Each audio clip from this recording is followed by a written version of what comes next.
Baba, asante kwa hiki kiumbe ambacho umenipatia. Ni kiumbe ambacho kazi yake yeye ni kunilisha tu na sio mambo mengine. Ana kagari sawa, lakini gari alionayo ni mbovu sana.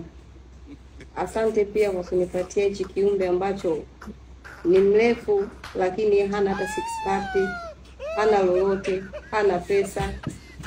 Mungu, naomba unisaidie niachane na hichi kiumbe. Yaani hata kikienda kazini huko kikagongwe na gari kipe kipotee kabisa kwenye macho yangu. Amen.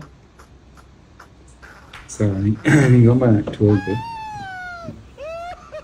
Baba, niseme tu kwamba asante kwa sababu mpaka leo ninapumua. Umenipa mwanamke mwenye roho mbaya ngumu, lakini naamka salama. Na hapa nilipo ni kwamba ni kwa neema zako tu.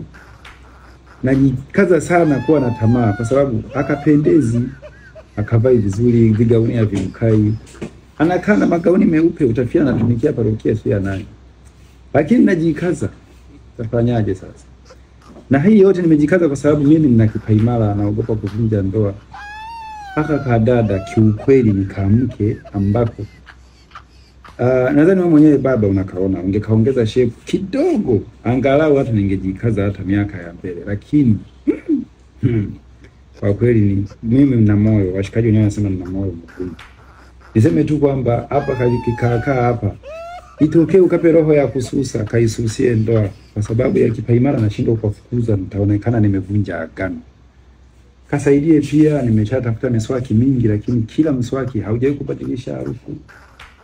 Lakini labda wewe unaweza ukaingilia kati. Usafi kwake ni changamoto. Kanajisaidia juu, akaflash. Yote najitahidi lakini ili nimeshindwa.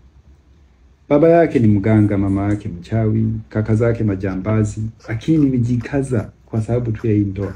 Hebu nisaidie kwa sababu wadogo zake ni omba. Sijawahi kuona watu wanaomba. Mtu anaomba vocha ya jero, alafu anakubibu. Hao ni wazazi, ni ndugu zake, wote uko mzima wote wanaomba vocha. Kwa siku natuma vocha za 160. Kwa kweli niokoe na hii familia na hii ndoa. Hili niendelee kuweka ushuhuda kwenye kipaimara na mambo mengine yaendelee. Niseme asante, endelea tu. Katika kitu na kushukuru baba ni kwamba mkorogo kanao paka unadunda na mafuta yakaglow, kana roho ngumu ndo maana akaglow. Hicho ndio kitu ambacho nakushukuru. Kaendelee wewe kufuba kwa sababu hakuna furaha yote kwenye ndoa, hakuna faida. Baba nasema asante. Niseme tu amen.